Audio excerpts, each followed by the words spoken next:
Alcila Peixoto Vieira escreveu assim: Padre Fábio, boa noite.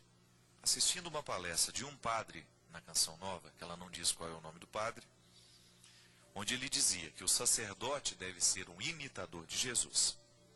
Mas depois, ouvindo uma letra das músicas, de uma das músicas deste mesmo padre, ele diz que nenhum homem é digno de imitar Jesus.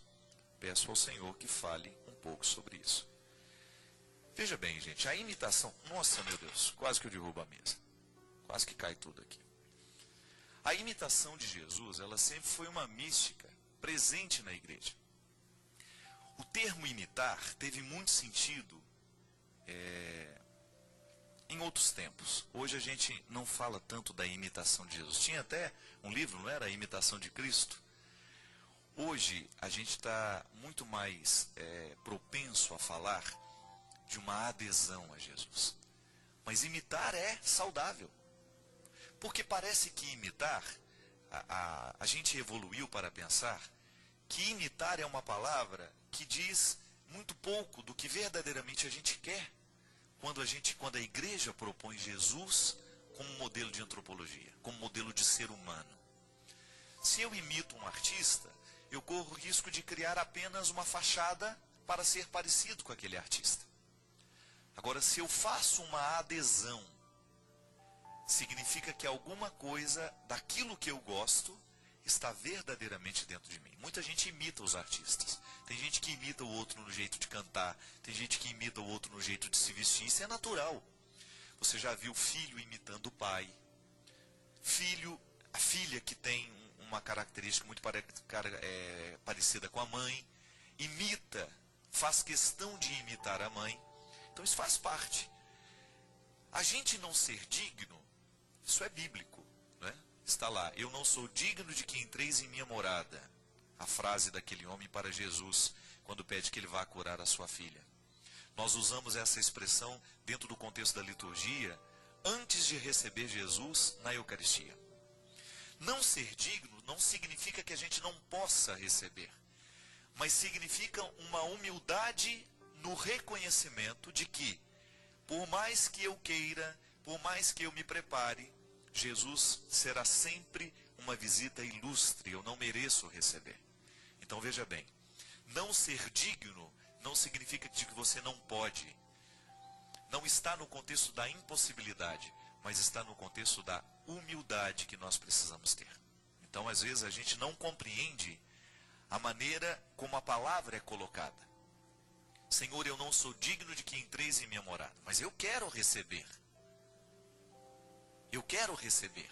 E aí quando você diz, nós devemos imitar Jesus, nós devemos não só imitar Jesus, como devemos incorporá-lo na minha vida. Veja bem, o significado mais profundo da Eucaristia é: nós nos transformamos naquele que comungamos. E o contrário também acontece, né? Porque Jesus também se transforma em nós. Ele assume a nossa humanidade, ele está conosco. É uma simbiose, né? É uma presença de Deus encarnada na história que a Eucaristia prolonga. Isso é lindo. É presença real de Jesus. Jesus está pleno na Eucaristia, está pleno no pão e no vinho, que agora não é mais pão e vinho, é corpo e sangue. O mistério da transubstanciação, né? Veja bem, eu não sou digno, mas eu recebo e nele me transformo. A proposta da vida cristã é esta: eu vou me transformando no Cristo. O Cristo vai tomando posse de mim. Esse é o meu projeto. Quanto mais eu permito que Jesus viva em mim, maior será a capacidade que eu vou ter de ser um sinal dele no mundo. Eu não estou apenas imitando. Eu não estou apenas vivendo um estereótipo. Não. Eu estou assumindo na minha humanidade a responsabilidade de trazer Deus de volta para a história. Olha que coisa bonita isso. Você, quando está em comunhão com Jesus através da sua palavra, quando você estabelece com ele um pacto de conversão, você quer se transformar nele. Você está assumindo esse compromisso com a igreja, com a força e o sacramento que a igreja oferece, como sinal e instrumento dessa salvação, é para agilizar, é para apressar essa identificação do cristão com Cristo. Então, quando nós comungamos, quando nós confessamos os nossos pecados, quando nós fazemos a opção pelo amor, quando nós julgamos os ódios fora, quando nós perdoamos e somos perdoados, quando nós buscamos viver em comunhão com a verdade, com a justiça, quando nós queremos o bem, quando nós dispensamos as fofocas e as mentiras, nós estamos apressando a vinda de Jesus na história. Como? Não é apenas uma escatologia de um acontecimento futuro, Jesus virá, mas é agora no tempo que já se antecipa essa escatologia. Veja bem, a conversão já é um acontecimento escatológico. Eu estou antecipando o dia final na minha atitude. Eu estou antecipando a vinda do Cristo na minha atitude. Jesus volta em mim e através em mim. Veja bem que responsabilidade. Então, eu posso imitar, eu imito, mas eu preciso ter o cuidado para que essa imitação não seja apenas uma fachada. Não pode ser apenas um estereótipo.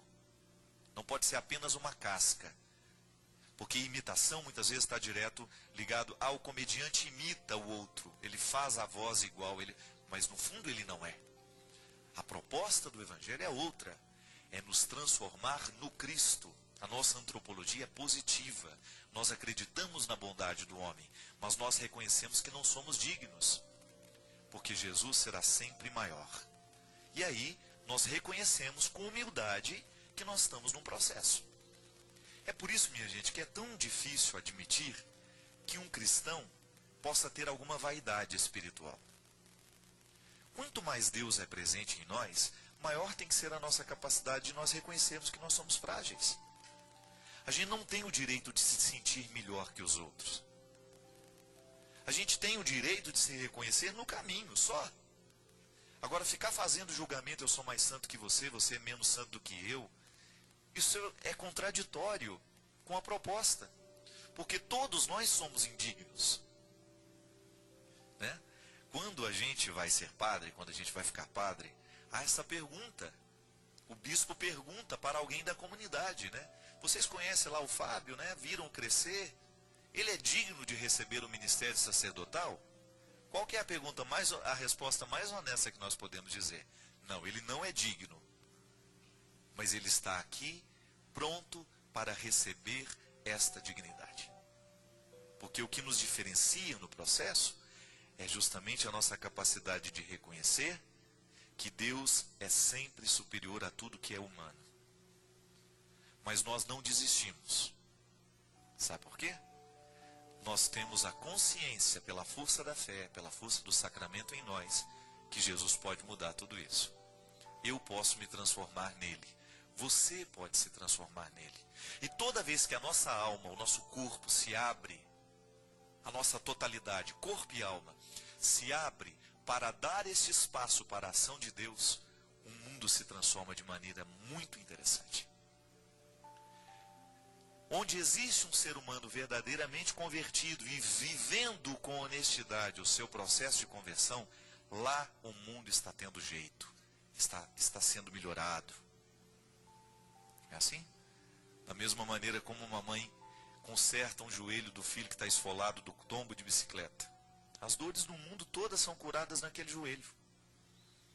Onde, hoje, neste momento, alguém pode estar em algum lugar do mundo, pode estar confessando os seus pecados, pode estar verdadeiramente arrependendo-se de um erro. O mundo está ficando melhor naquele gesto. Hoje, pode ser que ouvindo essa conversa, você sinta no seu coração um desejo de ser melhor. Que maravilha! O mundo está ficando melhor a partir de você. E é assim que a gente vai, em pequenas doses, fazendo a grande transformação que o mundo espera e que Deus já começou a realizar.